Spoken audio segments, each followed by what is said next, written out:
तो अगला चैप्टर है 1857 का स्वतंत्रता संग्राम। 1857 की क्रांति का प्रमुख कारण क्या था? तो 1857 के क्रांति का प्रमुख कारण ब्रिटिश साम्राज्य की नीति थी। भारत के प्रथम स्वतंत्रता संग्राम का मुख्य तत्कालिक कारण, यहाँ प्रमुख कारण पूछा गया और यहाँ मुख्य तत्कालिक कारण पूछा गया। तो तत्कालिक कारण क्या था? अंग्रेजों का धर्म में हस्तक्षेप करने के संदेह। सिपाही विद्रोह 1857 ईस्वी की प्रथम चिंगारी कहाँ से भड़की थी? मेरठ, 10 मई 1857। अंग्रेजी भारतीय सेना में चर्बी वाले कारतूस से चलने वाली एनफील्ड राइफल कब शामिल की गई? तो दिसंबर 1856 में ब्राउन बैस को हटा करके एनफील्ड राइफल शामिल किया गया था। मंगल पांडे किस विद्रोह से जुड़े हैं? मंगल पांडे 1857 के क्रांति जो हुआ है उसमें बैरकपुर विद्रोह जो हुआ है 29 मार्च 1857 को, उससे जुड़े हैं। मंगल पांडे का इन्फेंट्री कौन था? तो 34वीं बंगाल नेटिव इन्फेंट्री, 34वीं बंगाल नेटिव इन्फेंट्री इनका था, जिसकी 6वीं कंपनी में ये थे। 34वीं नेटिव इन्फेंट्री के जवान मंगल पांडे ने किस पर गोली चलाई थी? तो मेजर सार्जेंट ह्यूडसन पर ये गोली चलाए थे। 1857 के स्वतंत्रता संग्राम से संबंधित पहली घटना क्या थी? सैनिकों का दिल्ली के लाल किले पर पहुंचना, 11 मई 1857 को। 1857 के स्वाधीनता संग्राम का प्रतीक क्या था? कमल और रोटी। 1857 के विद्रोह के दौरान धार्मिक नेताओं के असंतोष का प्रमुख कारण क्या था? धार्मिक नेता भी इसमें असंतोष थे। ईसाई धर्म प्रचारकों की बढ़ती गतिविधियों के कारण धार्मिक नेता भी इसमें पार्टिसिपेट करते हैं, वो असंतोष अपना व्यक्त करते हैं। 1857 के विद्रोह के समय बैरकपुर में कौन ब्रिटिश कमांडिंग ऑफिसर था? तो lieutenant general John Bennett Hearsey Barrackpore में था, जहां मंगल पांडे विद्रोह किए थे। 1857 के विद्रोह के दौरान बहादुर शाह ने किसे साहब ए आलम बहादुर का खिताब दिया था? तो ये बख्त खां को दिए थे। बहादुर शाह दिल्ली से नेतृत्व कर रहे थे, लेकिन वास्तविक नेतृत्व किनके पास था? बख्त खां के पास था। किसने लखनऊ में 1857 के विद्रोह का नेतृत्व किया? तो 1857 के विद्रोह का नेतृत्व लखनऊ में अवध के नवाब ब्रिजेश कादिर कर रहे थे, जो कि वाजिद अली शाह के पुत्र थे और बेगम हजरत महल के पुत्र थे। 1857 का विद्रोह लखनऊ में किसके नेतृत्व में आगे बढ़ा? तो बेगम ऑफ अवध यानी बेगम हजरत महल, 30 मई 1857। इन्हीं के पुत्र हैं कौन? ब्रिजेश कादिर। 1857 के विद्रोह में अंग्रेजों का सबसे कट्टर दुश्मन कौन था? मौलवी अहमदुल्ला शाह, जो कि कहाँ से कर रहे थे? फैजाबाद से विद्रोह का नेतृत्व कर रहे थे। अहमदुल्ला फैजाबादी द्वारा 1857 के विद्रोह के समय किस स्थान पर समानांतर सरकार की स्थापना की गई थी? फैजाबाद में। 1857 के विद्रोह के दौरान लखनऊ में अंग्रेजी रेसिडेंसी की रक्षा करते हुए किन अधिकारियों की मृत्यु हुई थी? तो जनरल नील, मेजर जनरल हैवलॉक और सर हेनरी लॉरेंस, इन तीनों लोग की मृत्यु कहाँ हुई थी? लखनऊ में हुई थी। 1857 में अवध का चीफ कमिश्नर कौन था? जेम्स आउटरम था। 14 सितंबर 1857 को अंग्रेजों द्वारा दिल्ली पर अधिकार करने के क्रम में कौन सा जनरल घायल हुआ? तो जनरल जॉन निकलसन घायल हुए थे। वहाँ निकलसन और हडसन विद्रोह दबाने का काम किए थे दिल्ली से, जिसमें निकलसन की मृत्यु भी हो जाती है। बनारस में विद्रोह का दमन किसने किया था? कर्नल नील ने किया था। कर्नल नील बनारस में विद्रोह का दमन करते हैं। वहीं आप अभी हम लोग देखे थे अवध के लखनऊ में अंग्रेजी रेसिडेंसी की रक्षा करते हुए जनरल नील की मृत्यु हो जाती है।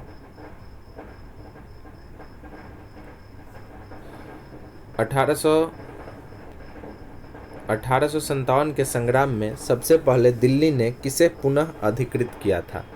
तो सबसे पहले दिल्ली को, अंग्रेज ने सबसे पहले किसे पुनः अधिकृत किया? तो दिल्ली को। सबसे पहले संग्राम में लाल किला पे हमारे क्रांतिकारी जो थे वो पहुंचे थे और दिल्ली पे अधिकार करे थे। इसी तरह अंग्रेज पुनः अधिकृत भी दिल्ली को ही करते हैं। 20 सितंबर 1857। कानपुर में 1857 के विद्रोह का नेतृत्व किसने किया था? तो कानपुर से कौन कर रहे थे? नाना साहब कर रहे थे। 1857 में गदर के समय कानपुर में अंग्रेज कमांडिंग ऑफिसर कौन था? तो सर ह्यू व्हीलर थे। कानपुर में नाना साहब को पेशवा मानकर स्वतंत्रता की घोषणा कब की गई? 5 जून 1857 को। नाना साहब का वास्तविक नाम क्या था? धोंदू पंत नाम था और ये बाजीराव द्वितीय के दत्तक पुत्र थे। नाना साहब का कमांडर इन चीफ कौन थे? तो commander in chief Tatya Tope था, जिनका वास्तविक नाम क्या था? रामचंद्र पांडुरंग था। वर्ष 1857 के विद्रोह में किसे उसके मित्र ने धोखा दिया तथा जिसे अंग्रेज द्वारा बंदी बनाकर मार दिया गया? तो तात्या टोपे को उनके मित्र मान सिंह ने धोखा दिया था। तात्या टोपे को फांसी कब दी गई थी? 18 अप्रैल 1859 को। 1857 के क्रांति के बरेली विद्रोह का नेता कौन था? तो बरेली से नेतृत्व कर रहे थे खान बहादुर खान। इलाहाबाद प्रयाग में 1857 इलाहाबाद से लियाकत अली इसके नेतृत्व कर रहे थे। इलाहाबाद में 1857 के संग्राम का दमन कौन करते हैं? जनरल नील करते हैं। 1857 में किसने इलाहाबाद को आपातकालीन मुख्यालय बनाया था? तो 1857 में कौन थे उस समय अंग्रेज गवर्नर जनरल? तो गवर्नर जनरल लॉर्ड कैनिंग थे और ये इलाहाबाद को आपातकालीन मुख्यालय बनाते हैं। 1857 के स्वाधीनता संघर्ष की वीरांगना लक्ष्मीबाई का जन्म कहाँ हुआ था? तो वाराणसी में हुआ था। वाराणसी 19 नवंबर 1835। रानी लक्ष्मीबाई का मूल नाम क्या था? तो इनका मूल नाम मणिकर्णिका था। रानी लक्ष्मीबाई को अंतिम युद्ध में किस अंग्रेज जनरल का सामना करना पड़ा? तो जनरल ह्यूरोज का करना पड़ा था 17 जून 1858 को। रानी लक्ष्मीबाई की मृत्यु पर किसने कहा कि भारतीय विद्रोहियों में यहाँ सोई हुई औरत अकेली मर्द है? भारतीय विद्रोहियों में यहाँ सोई हुई औरत अकेली मर्द है, ये कथन जनरल ह्यूरोज का है। महारानी लक्ष्मीबाई की समाधि कहाँ स्थित है? तो ग्वालियर में स्थित है। 1857 के संघर्ष में भाग लेने वाले सिपाहियों की सर्वाधिक संख्या कहाँ से थी? तो सर्वाधिक संख्या अवध से थी। 1857 के विद्रोह को किस उर्दू कवि ने देखा था? तो 1857 के विद्रोह को मिर्ज़ा गालिब जो है वो देखे थे। सुप्रसिद्ध उर्दू शायर मिर्ज़ा गालिब का मूल निवास कहाँ था? तो आगरा था। इनका जन्म 1797 आगरा में हुआ, मृत्यु 1869 दिल्ली में हुआ है। 1857 के क्रांति के दौरान बिहार में क्रांतिकारियों का नेता कौन था? तो बाबू वीर कुंवर सिंह थे बिहार से। कुंवर सिंह अंग्रेजों के खिलाफ 1857 के विद्रोह में किस जगह शामिल हुए थे? तो कुंवर सिंह कहाँ शामिल हुए थे? आरा में शामिल हुए थे, आरा के जगदीशपुर में। पटना के 1857 के स्वतंत्रता संग्राम के नेता कौन थे? राजपूत कुंवर सिंह थे। 1857 के विद्रोह का बिहार में 15 जुलाई 1857 से 20 जनवरी 1858, तो बिहार में कहाँ केंद्र रहा है? जगदीशपुर रहा है, जगदीशपुर आरा। 1857 के विद्रोह से बिहार का कौन सा भाग प्रभावित रहा था? मतलब कहाँ कहाँ ये विद्रोह मुख्य रूप से हुआ था? तो पटना में, आरा में, गया में, दानापुर में, मुजफ्फरपुर में, शाहबाद में, जगदीशपुर में। 1857 के विद्रोह से बिहार का कौन सा भाग अप्रभावित था? तो इम्पोर्टेंट क्वेश्चन है। 1857 के विद्रोह से बिहार का मुंगेर जो था वो अप्रभावित रहा था। वह स्थान जहां 1857 के विद्रोह को मौलवियों और पंडितों द्वारा समान रूप से बढ़ावा दिया गया था वो बिहार था। बाबू कुंवर सिंह ने अंग्रेजों के विरुद्ध अपनी अंतिम लड़ाई कब लड़ी थी? तो अप्रैल 1858 में। 1857 के क्रांति में अंग्रेजों व जोधपुर की संयुक्त सेना को पराजित करने वाला कौन था? तो औवा के ठाकुर कुशल जो थे वो अंग्रेज व जोधपुर के संयुक्त सेना को हराए थे। राजस्थान में 1857 के क्रांति का कौन सा स्थल केंद्र था? तो राजस्थान में कौन सा हो जाएगा? अजमेर, नीमच और आउवा। राजस्थान में 1857 के क्रांति का कौन सा स्थल केंद्र नहीं था? तो जयपुर और चित्तौड़गढ़ केंद्र नहीं था। असम में 1857 की क्रांति के नेता कौन थे? तो असम में दीवान मनीराम दत्ता हो जाएंगे। आज़ादी की पहली लड़ाई 1857 में किसने भाग लिया था? तो बहादुर शाह जफर भाग लिए थे, दिल्ली से थे। रानी लक्ष्मीबाई भाग लिए थे, तात्या टोपे ग्वालियर से। रानी लक्ष्मीबाई अंतिम युद्ध किससे लड़े थे? तो ह्यूरोज से लड़े थे। आज़ादी की पहली लड़ाई 1857 में किसने भाग नहीं लिया था? तो भगत सिंह, उधम सिंह, ये लोग 1857 से संबंधित नहीं है। देखिए 1857 विद्रोह एक नज़र में। प्रमुख केंद्र दिल्ली। दिल्ली से कौन नेतृत्व कर रहे थे? तो दिल्ली से नेतृत्व कर रहे थे बहादुर शाह जफर, लेकिन वास्तविक नेतृत्वकर्ता कौन थे? बख्त खां थे। यहाँ दमनकर्ता निकोलसन एवं हडसन। लखनऊ से कौन कर रहे थे? बेगम हजरत महल और इनका पुत्र कौन था? बिरजिस कादिर। यहाँ से दमनकर्ता कौन थे? कॉलिन कैंपबेल थे। कानपुर से कौन कर रहे थे? नाना साहब कर रहे थे। नाना साहब के कमांडर इन चीफ कौन थे? तात्या टोपे थे और यहाँ से भी दमनकर्ता कैंपबेल थे। झांसी से कौन कर रहे थे? रानी लक्ष्मीबाई कर रही थी। इनका सहायता तात्या टोपे कर रहे थे और ये ग्वालियर से कर रहे थे। जनरल ह्यूरोज दमन करता थे और रानी लक्ष्मीबाई की मृत्यु भी कहाँ होती है? ग्वालियर में। अंतिम युद्ध जनरल ह्यूरोज से होता है। फैजाबाद से मौलवी अहमदुल्ला कर रहे थे कैंपबेल। ये मौलवी अहमदुल्ला अंग्रेज के सबसे कट्टर विरोधी थे। बरेली से खान बहादुर खां कर रहे थे, कैंपबेल यहाँ से दमन किए हैं। इलाहाबाद से लियाकत अली कर रहे थे, यहाँ कर्नल नील किए हैं। जगदीशपुर बिहार से बाबू वीर कुंवर सिंह और इनके भाई अमर सिंह थे, यहाँ मेजर विलियम टेलर और विसेंट आयर दमन करता थे। कोटा राजस्थान से जयदयाल हरदयाल, असम से दीवान मनीराम दत्ता। मथुरा से 1857 के विद्रोह में नेतृत्व मथुरा से देवी सिंह करते हैं।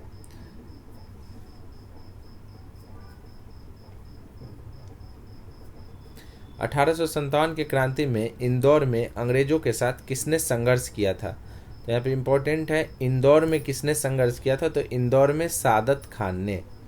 1857 के स्वतंत्रता संग्राम में किस राजवंश ने अंग्रेजों की सर्वाधिक सहायता की थी? तो ग्वालियर के सिंधिया ने अंग्रेज का बहुत ज़्यादा हेल्प किया था। 1857 के विद्रोह के बारे में किसने कहा था, यदि सिंधिया भी विद्रोह में सम्मिलित हो जाते तो मुझे कल ही बिस्तर गोल करना पड़ता? तो ये लॉर्ड कैनिंग का स्टेटमेंट है। 1857 के विद्रोह में किन वर्गों ने भाग नहीं लिया था? तो साहूकार और जमींदार। बहुत जगह जमींदार भाग लिए थे, लेकिन मुख्य रूप से साहूकार और जमींदार इससे दूरी ही बना के रखे थे। 1857 के विद्रोह में किस वर्ग ने भाग लिया था? तो कृषक और खेतिहर मजदूर इसमें बहुत ज़्यादा ही पार्टिसिपेट करे थे। 1857 के विद्रोह से किस भारतीय वर्ग ने तटस्थता बनाए रखी? तो शिक्षित मध्यम वर्ग जो थे इस विद्रोह से तटस्थता बनाए रखा था। 1857 के विद्रोह के समय भारत का गवर्नर जनरल कौन था? लॉर्ड कैनिंग था, और इनका कार्यकाल 1856 से 1862 रहा है। 1857 के विद्रोह के समय ब्रिटिश प्रधानमंत्री पामस्टन थे, और इनका कार्यकाल 1855 से 58 और पुनः 1859 से 65 रहा है। 1857 का विद्रोह मुख्यतः किस कारण से असफल रहा? तो 1857 के विद्रोह मुख्य रूप से इसलिए असफल रहा था कि इसमें किसी सामान्य योजना और केंद्रीय संगठन की कमी थी। भारतीय सिपाहियों में उद्देश्य की एकता की कमी थी। भारतीय राजाओं ने ब्रिटिश सरकार का साथ दिया था। ब्रिटिश सिपाही कहीं अच्छे सुसज्जित तथा संगठित थे। तो ये मुख्य रूप से कमी थी, जिसके कारण 1857 के विद्रोह असफल रहा था। अंग्रेज राजपूत राज्यों में 1857 के विद्रोह को दबाने में सफल रहे, क्योंकि स्थानीय शासकों ने क्रांतिकारियों का साथ नहीं दिया था। किसने भारत में ईस्ट इंडिया कंपनी की शासन प्रणाली को मृत प्राय बना दिया था? 1857 की क्रांति ने कहा कि इसके बाद क्या होता है, ईस्ट इंडिया कंपनी से शासन को छीन लिया जाता है और ये डायरेक्ट महारानी के अधीन कर दिया जाता है। 1857 के संग्राम को प्रथम स्वतंत्रता संग्राम किसने कहा है? तो बी.डी. सावरकर ने कहा है। किस ब्रिटिश प्रशासक राजनीतिज्ञ ने पहली बार स्वीकार किया कि 1857 का विद्रोह एक राष्ट्रीय विद्रोह है? बेंजामिन डिज़रायली जो है वो स्वीकार किए थे कि ये एक राष्ट्रीय विद्रोह है। किस मौलवी ने 1857 की क्रांति को जिहाद या धर्म युद्ध की संज्ञा दी थी? तो अहमदुल्ला ने। और मौलवी अहमदुल्ला कहाँ से कर रहे थे? तो मौलवी अहमदुल्ला फैजाबाद से इसका विरोध कर रहे थे। 1857 के विद्रोह के विषय में डॉक्टर R.C. मजूमदार की कटु आलोचना हुई है, जिनके विचारानुसार सामान्य जनता का अंग्रेजों के प्रति दृष्टिकोण सहानुभूतिपूर्ण था। भारतीय भाषा में 1857 के विप्लव के कारणों पर लिखने वाला प्रथम भारतीय कौन था? तो भारतीय भाषा में सबसे पहले 1857 के बारे में लिखा है कौन? सैयद अहमद खां। इनका पुस्तक 1859 में आया था। 1857 ईस्वी के महाविद्रोह के बाद बहादुर शाह द्वितीय को निर्वासित कर कहाँ भेज दिया गया था? तो बहादुर शाह द्वितीय को बर्मा भेज दिया गया था। नाना साहब 1859 में कहाँ चले गए? तो ये नेपाल चले जाते हैं। असबाबे बगावते हिंद पुस्तक किसने लिखी? सैयद अहमद खान ने लिखी है। 1859 ईस्वी में लिखी है, और किस विद्रोह पर था? तो 1857 के विद्रोह पर था। किसने लिखा था? इस निर्णय से इनकार करना कठिन है कि तथाकथित 1857 का प्रथम राष्ट्रीय स्वतंत्रता संग्राम न तो प्रथम था, न राष्ट्रीय था, और न ही स्वतंत्रता संग्राम था। और ये R.C. मजूमदार का स्टेटमेंट है। The sepoy mutiny and the rebellion of 1857 पुस्तक किसका है? R.C. मजूमदार। इसी में वो स्टेटमेंट दिए हैं कि यह तथाकथित स्वतंत्रता संग्राम वास्तव में स्वतंत्रता संग्राम नहीं था। किसने 1857 के विद्रोह को एक षड्यंत्र की संज्ञा दी? तो सर जेम्स आउटरम एवं W. टेलर ने इसको हिंदू मुस्लिम षड्यंत्र कहा था।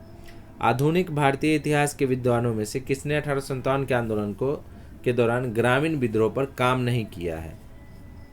ये रजत कांतरे का स्टेटमेंट है। किस विद्वान ने इस बात का विरोध किया है कि 1857 के विद्रोह के प्रमुख कारणों में से एक कृषि समाज की बेचैनी थी।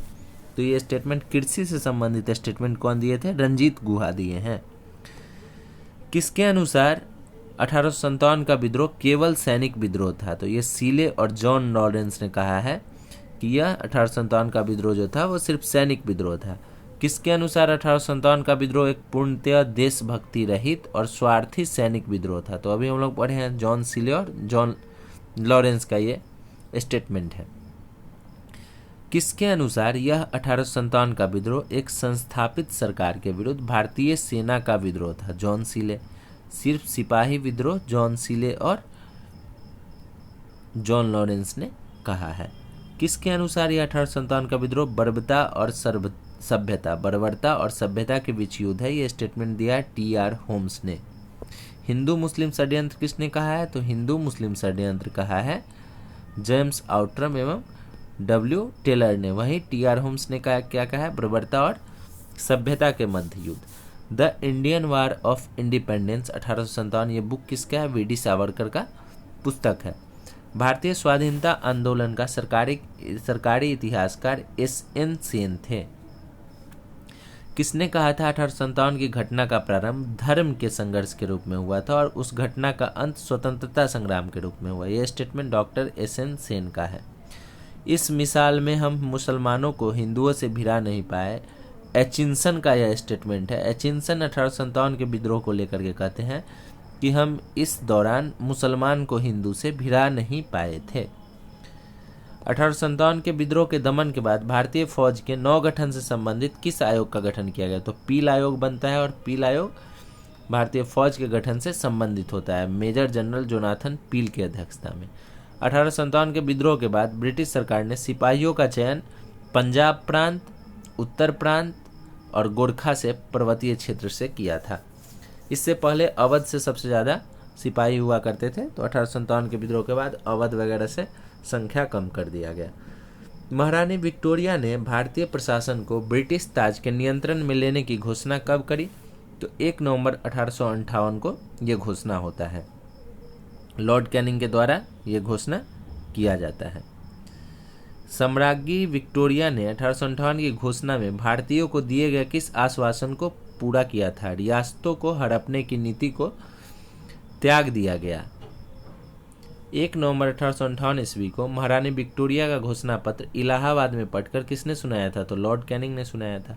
अपने पुत्र के स्थान पर दूसरे उत्तराधिकारी को गोद लेने के अधिकार को पुनः स्थापित 1858 के सम्राज्ञी के घोषणा से किया गया था। 1857 के क्रांति से पूर्व ब्रिटिश और भारतीय सेना का देश में अनुपात था 1:5। बाद में इसको अवध वाले क्षेत्र में 1:2 और पंजाब वगैरह में 1:3 किया गया था। 1857 के विद्रोह के बारे में इतिहासकारों का क्या मत रहा है, क्या स्टेटमेंट दिए हैं इतिहासकार, देख लेते हैं हम लोग। सबसे पहले बी.डी. सावरकर साहब क्या बोले हैं? तो बी.डी. सावरकर बोले हैं कि राष्ट्रीय स्वतंत्रता के लिए लड़ा गया एक सुनियोजित स्वतंत्रता संग्राम था। बेंजामिन डिज़रायली ने राष्ट्रीय विद्रोह कहा है। वहीं जॉन लॉरेंस ने इसे पूर्णतः सिपाही विद्रोह कहा है। सीले भी देशभक्ति रहित सिपाही विद्रोह बोले हैं। जेम्स आउट्रम तथा डब्ल्यू टेलर ने हिंदू मुस्लिम षड्यंत्र कहा है। टी.आर. होम्स ने सभ्यता एवं बर्बरता का संघर्ष कहा है। L.I.R. रीज ने धर्मांधों का ईसाइयों के विरुद्ध एक धर्म युद्ध कहा है। वहीं एस.एन. सेन जो हमारे सरकारी इतिहासकार हैं, उन्होंने कहा है कि यह सैनिक विद्रोह से बहुत बड़ा था किंतु एक प्रथम स्वतंत्रता संग्राम से बहुत कम था। बिपिन चंद्र ने 1857 के विद्रोह को विदेशी शासन से राष्ट्र को मुक्त कराने का देशभक्तिपूर्ण प्रयास कहा है। जेम्स आउट्रम ने मुस्लिम षड्यंत्र जिसमें हिंदू शिकायतों का लाभ उठाया गया है, ये स्टेटमेंट दिया है। सन 57 का विद्रोह सिपाही विद्रोह नहीं अपितु स्वतंत्रता प्राप्ति के निमित्त भारतीय जनता का संगठित संग्राम था, जवाहरलाल नेहरू का स्टेटमेंट है। 1857 के विद्रोह से संबंधित प्रमुख पुस्तकें। The Indian war of independence 1857, ये पुस्तक किनके द्वारा लिखा गया है? तो ये बी.डी. सावरकर के द्वारा लिखा गया पुस्तक है। 1857 द ग्रेट रिवॉल्ट, ये पुस्तक एस.एन. सेन ने लिखा है। द सिपाही म्यूटिनी एंड रिवॉल्ट ऑफ 1857, ये पुस्तक आर.सी. मजूमदार के द्वारा लिखा गया है। The first Indian war of independence 1857 to 59 Karl Marx और फ्रेडरिक एंजल्स का बुक है। Civil rebellion in Indian mutinies 1857 से 59 शशि भूषण चौधरी का बुक है। The college of the Indian revolt sir Syed Ahmad Khan का पुस्तक है। The peasant and the Raj Ruskin Thomas Stokes का पुस्तक है। The history of the sepoy war in India John William कावे का पुस्तक है। असबाब ए बगावत ए हिंद जो प्रथम पुस्तक था 1857 पे लिखा गया था भारतीय भाषा में, यह सर सैयद अहमद खां के द्वारा लिखा गया था। द ग्रेट रिवेलियन पुस्तक अशोक मेहता का है। Civil rebellion in the Indian mutinies doctor S B Chaudhuri का पुस्तक है।